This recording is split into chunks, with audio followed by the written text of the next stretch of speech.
Thank you. All right, well, thanks for hanging in there, everybody. We have our last session of today, How We Handled Records in the Aftermath of Marcive Inc.'s Closure by Elizabeth McDonald. So I'll let you take it away. Okay, thank you very much for attending today, especially since it's the last session. I'm looking forward to any insights you may have afterwards. So I just want to start a little bit background of who we are. I'm at the University of Memphis. In Memphis, Tennessee. We are an R1 library. We've only been an R1 library since 2021, so that's still fairly new to us. We are an urban university of 19,652 students. And being an urban university, we have a lot of non-traditional first-generation commuter students. I am a special projects cataloger, but I am in the government publications department. And so I was involved with the two major aspects that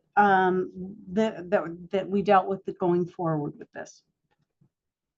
Okay. There we go. Okay, you went the wrong direction.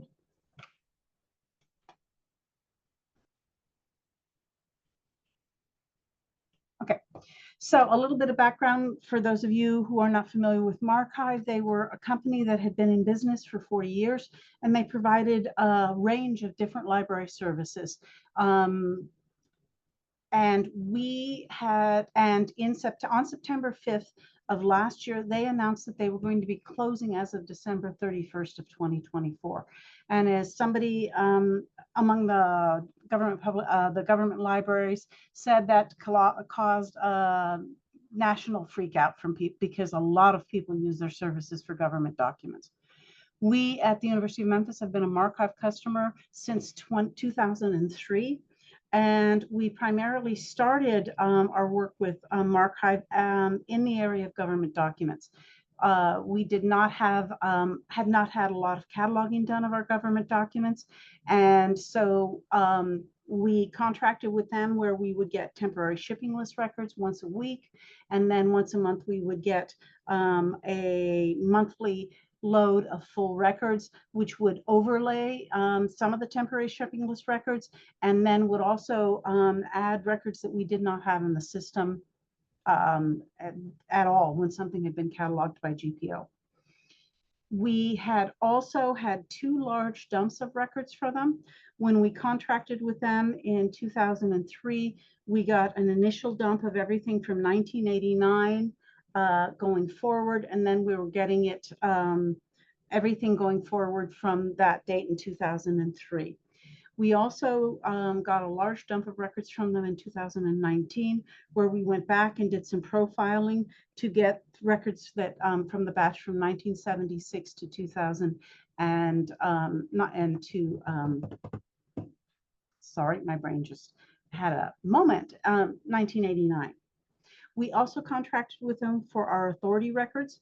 We started working with authority records with them in 2008 when we migrated from the DRA system to our current Innovative Interfaces Sierra system.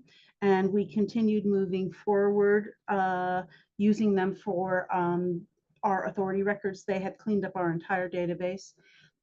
We received monthly updated authority records from them based on the information they had in from that database cleanup. And we had been sending records from new cataloging out to them, although that had been in hiatus for a while, simply because when we received a huge amount of online records, we didn't have the funding to be able to keep that up at that point.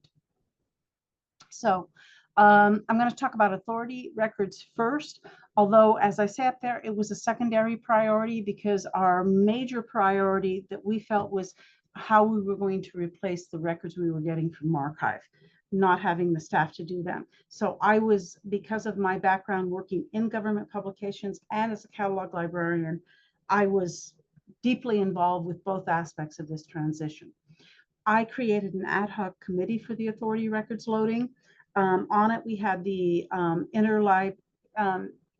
the librarian who was involved with our integrated library system. We had a cataloging librarian upstairs from our cataloging department. We had a cataloging staff member and myself who looked into this. We started off by looking to see where we could get record sources for authority records. And we found a number of different places and institutions, and we had been getting in touch with people and to try to figure out what we were going to do. And then on December 9th, Backstage Library Works came up with the idea of, they announced a program where they would be giving significant discounts to people on the onboarding part and the initial processing to do authority work with them, because they knew there were so many people, libraries, that were having difficulties with that. We actually found out about that on December 12th. And this became a really interesting turn of events, because our university closes for a week between Christmas and New Year's, and the library was closing on the 24th. So we basically had, as you can tell, 12 days to try to deal with all of this. And that's what we spent 12 days doing. We got in touch with Marcive. We essentially did a whole profiling to see what we would need to do and how much it would cost. I will say this, Backstage, when they found out that we were going to be closed and would not be able to meet the end of December deadline, because in order to get the discount, you had to sign up for it by the end of December, they graciously extended that deadline through January, the end of January for us, for which I was very, very grateful. They sent us two different options, because we asked about whether we were sending the full database or a smaller subset out to them. And unfortunately, when we presented it to our library director, we could not afford to do it. The library was facing a potential cut to our budget for this coming year, and there was just no way we could afford to do it. So finding that out, the question then was, what were we going to be able to do as a library going forward with our authority records? And we came up with two different ways of dealing with it. We already had records that in our database that we had received from Marcive. And as part of the way it worked, we did receive current records, because every time we got a record from Marcive for a bibliographic record, they had done all the authority work on that. So what we decided to do, and what our systems librarian has been doing since about February of this year, is she is taking and she is downloading the current authority records that we have in, or the record numbers that we have in our Sierra database at about 5,000 a time. She's going out to OCLC and she's downloading the most current authority record based on those authority record numbers and loading them into our database. And our goal with that is, if we can set up a pattern whereby maybe once a year we routinely go through and reload all of our authority records, we can at least keep the authority records that we have and have already paid for up to date within our system. Then the question becomes, what are we going to be doing about new bibliographic records that we are importing into our catalog? And there have been two different takes upon it. Since we do cataloging in the government publications department, as well as the cataloging they do upstairs in technical services, we talked about in our department here, and I wrote up a small procedures for us to look at, only dealing with personal names, because for those of you who have done authority work, a lot of government documents, or most of them, are corporate authors, and corporate authorship is much more complex than personal authorship. And we also have a situation where we've had a fair amount of turnover in the department in the last year. So we have people who are doing our copy cataloging who are very new to cataloging. So we talked about, when we were getting an OCLC record, checking the authors against what we had in our system. And then if the heading had been turned blue, so it was automatically, we knew it went with that bibliographic record, downloading it. We had extensive talks in the department, and because of the backlogs we have in government publications that we need to catalog, we decided not to do it again. It's not an ideal situation, but you have to work with the people and the support that you have. upstairs in, and I was in contact with our cataloger up there, and what they decided, and they've decided that most recently, in fact, this last week, they're going to take a two-pronged approach with it. They're going to do what we had suggested doing here and working off the records in OCLC when you're cataloging or copy cataloging a new title. And they're also going to use the verification system that's part of the Sierra ILS. So they're looking at doing a two-pronged approach going forward. And hopefully maybe at some point in the future, we will be able to pick up send the database out again, which is what would have been required as part of Backstage, and start with a full-fledged authority process again. The next part on this, and I don't know how I'm doing for time right now, is what we were going to do with regards to the records that the government publications GPO puts out. Because the Marcive, when they were giving us our bibliographic records, they were taking the records that came from GPO from their cataloging ILS system, so that it's the same records either way. And there were national issues that played into this at the same time. In 2024, the Federal Depository Library Program moved to being primarily a digital program. And as a part of that, they implemented a limited print distribution model, which means that instead of printing everything that the government put out that GPO had access to, they're only actually putting about 47 titles into print.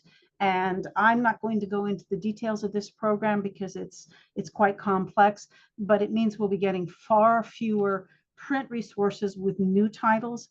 We will, however, because we are a regional, which I will talk about in just a minute, we do have responsibilities for the older portions of the records and titles which GPO published. And I'll talk about that a little bit more. So locally,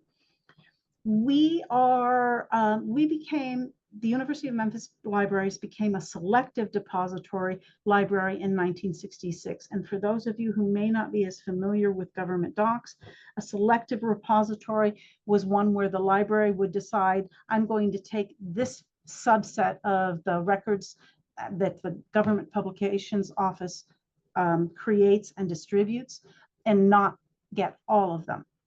Then there was a middle tier, which is a full library, and that is a library that would contract to get all of the things that the GPO published. Then the third tier in that is a regional, and we became a regional in 1989, and we are the youngest state regional in the country. And that has implications for our selection of records going forward. And what a regional is that we also receive everything that the Government Printing Office, Publishing Office produces. We have a responsibility within the state of Tennessee to allow the other selectives within the state to be able to discard. And in order for them to be able to discard government publications, they have to be able to give us the ability to say whether or not we need it, because we are responsible as a regional for trying to create a collection of the entirety of whatever the federal government has produced. And as a part of becoming a regional in 1989, and because of space issues, we set up something which was fairly unusual at that time. And the University of Memphis became the holding library for all of the print and tangible publications from 1989 going forward. But being a regional, you're also responsible for all of the materials from before when you became a regional. And that is a distributed network within the state of Tennessee. There are 6 other libraries that are shared holdings where these libraries contracted with us to maintain the pre-1989 collection of government publications within specific SUDOC regions.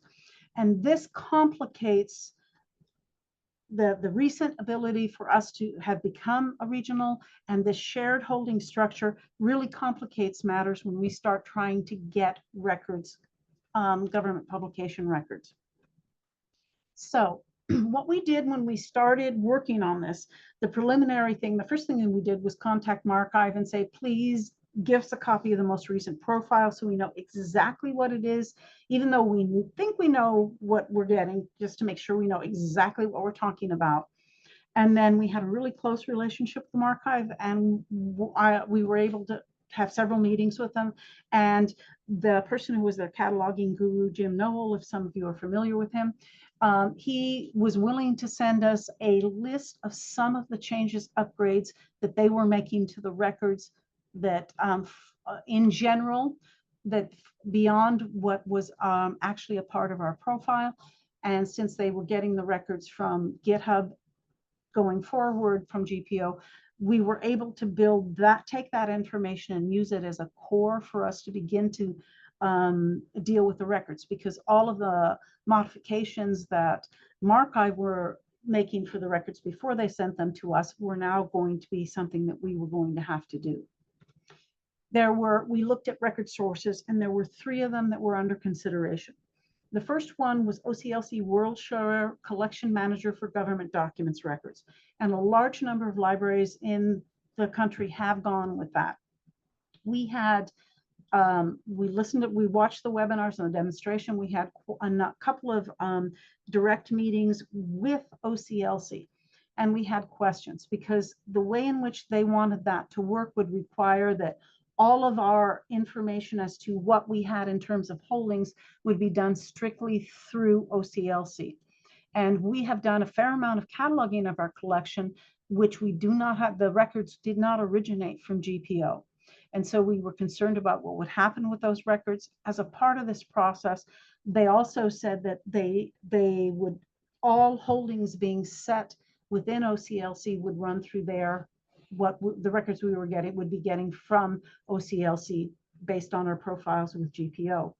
And one of the things they said with this is they didn't want us to add or delete records if we were using this product. Well, we've done quite a bit of taking monograph records and putting them on serials when they're a serial record. And the more we thought about it, we were just, and the fact that we could not easily separate the 1989 records, particularly since the distributed nature, we decided not to go with them.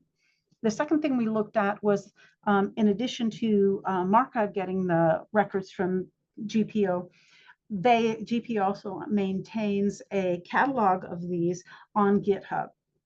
So we started practicing. We downloaded some of the records from GitHub. At that point, the electronic or online records were combined with print tangibles. They have since separated them. In working with these, we figured out what changes we had to make for the records to be able to accurately load into our system, because we also had to do a fair amount of work with our load profiles to make sure they were working. And we would download, what I was doing was downloading older iterations of things that so we would download something from, say, December 2023, which we knew we had received through Marcive, that we could run through the records, load them into the training server we had then, and the entire department would look through and see what was going on.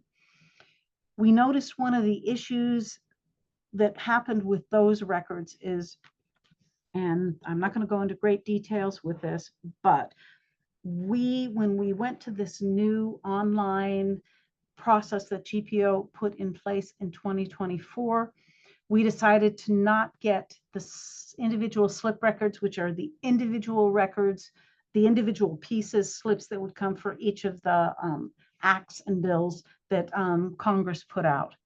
We're relying on the online for that, and the serial set coming in later. But we were getting the records out of GitHub from that, and we did not have an easy way to be able to eliminate them. So then we went and looked at the FDLP data manager. If anyone is familiar with what used to be called the data miner, GPO took that over. And this is a program that allows you to extract things. It's the same records as are on the are on GitHub, but they're packaged in a different way. And the timing of when the records cut off is a little bit different, even though records become available at the same time. There were distinct advantages to that in that when you work with the FDM, you can say, I want to see all the electronic records and deal with them. You can then look at all the tangibles, and they separate the printout from the microfiche, which we were having to do through MarcEdit in with the GitHub records. But all the changes that we had made for GitHub were also applicable to the FDM records. So we then started back to the same thing of taking records out, older records out using the FDM and loading them and seeing how they were working. And we had to do a lot of editing in MarcEdit. I had to learn how to work with tasks and task lists in order to get that in, and had to learn a lot more about regular expressions to be able to manipulate the data. MarcEdit was very kind with people helping out with that. Initially, we were recreating what the record loading from Marcive looked like. And one of the things that they did is they gave us new and changed records. And we started doing that, but that was one more step of sorting the records out, which was a real pain. And even then, we might get something that was technically a changed record, but it was actually new in our database. So we have eliminated and tried to simplify the process as we have been going through with these records. As part of the simplification and looking at these records, because they have reduced the print collection, initially I was running all of that, those records through the same processing of sorting out, because because we're a 1989 full repository, we have to be able to do a cutoff prior to 1989 with all of the tangible records, so that we're not loading things that there's no way, unless we receive them from a discard, that we have them. And in looking at the numbers, I'm now working on, from the data manager, actually extracting an Excel spreadsheet. And because one of my concerns as I was starting to work with the procedures is that, as someone who has worked with MarcEdit a lot, it makes sense. But if someone trying to come in to do all this who has little experience with MarcEdit, it becomes very complex. So if we can simplify the microfiche and the print to work off Excel spreadsheets, which we think is the way we're going to go right now. There's also post-load cleanup. We discovered we had a lot of duplicate item records for our online resources, which we've done a cleanup on the monographs and have come up with a procedure in order to not have that happen going forward. And we need to work with the ILS librarian to get the duplicates for the online serials out. We also had to look at how we were going to work with our statistics. We're keeping in-depth statistics right now, which going forward, we're going to reduce the number as we decide we don't need them. And that is basically what we have done so far. Thank you. And do you have any questions for me? And how badly off was I on my time? Oh, 5 minutes. No, you did great. Thank you so much, Elizabeth. I don't see any questions yet in the Q&A. Let me scroll through the chat.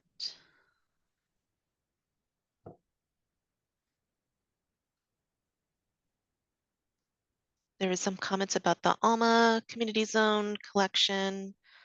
I understand that's quite nice. And from what I've heard, different libraries have been approaching that piece differently as well.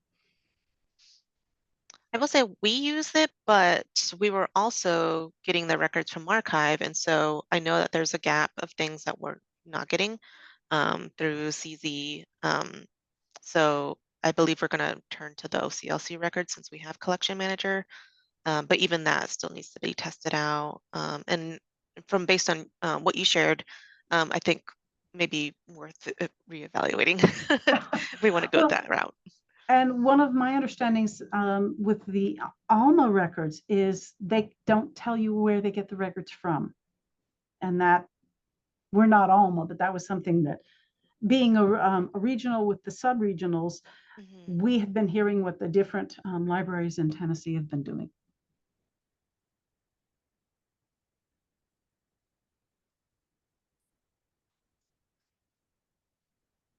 Yeah. I'd Oh, be go ahead. curious as to how many people are actually within the group have been going through this process. Yeah, absolutely.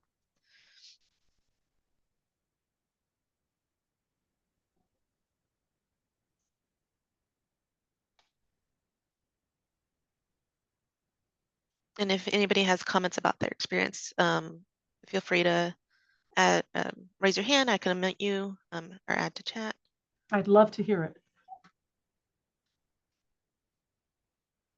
Susan says that doesn't work with the OCLC record manager. However, colleagues don't find it to be the greatest tool since sliced bread.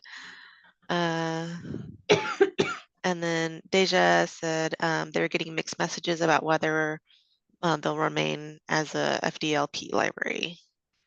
Wendy here, let me unmute you and you should be able to ask your question or share. So we're a bit behind on loading the non-electronic. The electronic are going really smoothly. When I was looking at the records, one problem that I was finding, and we've been a regional since kind of forever, Oh, nice. but we don't have records in our system for everything. So we still have a lot of retro to do. And as they're adding old records, these are showing up, but they're kind of showing up as new. So we'd have to combine the process with realizing it's actually retro, and then we'd have to find the pieces and barcode it. So it's all getting kind of confusing since we would want all the records. We don't have this nice 1989 cutoff like you do. That's one of the reasons we did those big dumps that we talked about is when we did those two large dumps, we got smart barcodes from Marcive, which now we're in the process of Right. But we barcoded all of those old, we did that, but we still Okay. have things that don't have records. And these are records they're making now in 2025. Yes. Yeah, as part of like the historic shelf list and the other processes through GPO, or are you cataloging them through OCLC? When we catalog them in OCLC, but if we were to get the records from OCLC that are the FDLP records, that includes records that were cataloged by them, and Mm-hmm. it's tracking where it would have, it's a whole different reporting thing that would have to do, and we haven't figured it out. So it's not insurmountable, it's just we haven't Sure. gotten there yet. Well, yeah, no, I understand that. That was one of our concerns, and we're still. I think a lot of libraries are still in the process of figuring this out. Agree. So Wendy, you're using OCLC. Did I remember that correctly? For the electronic, yes. For the electronic, but not the Yes. print. Right. We probably will, but we haven't quite gotten there, but we might use GitHub. We just haven't figured it out because it's these older records, and do we want just the new records, but we also want update records, but we're not quite clear where these.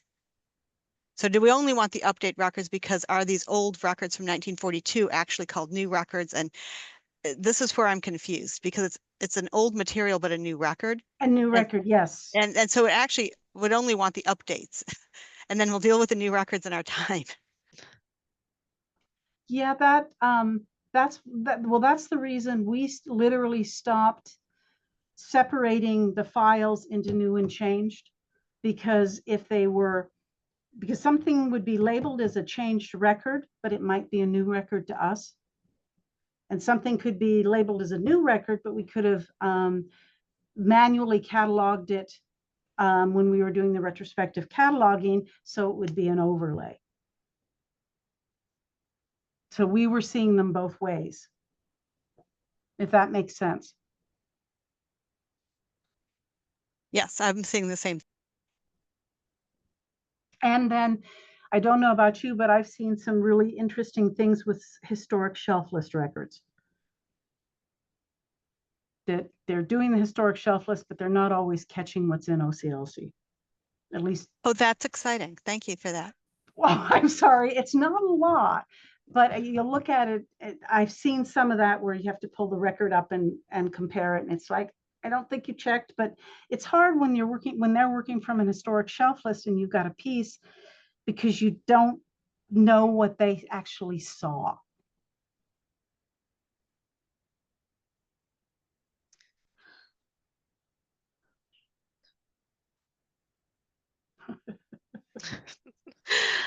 Okay, well, thank you so much, Elizabeth. We're just a little bit over time, but I just want to say thank you so much. I think we're all still dealing with this too, but this has been a great tips, just something to try out or just keep in mind too of another library's experience. So this again, thank you so much for your great presentation. And just I'm going to share my screen just for a moment. Okay, just a quick. Oh, am I sharing the right screen or not? Nope.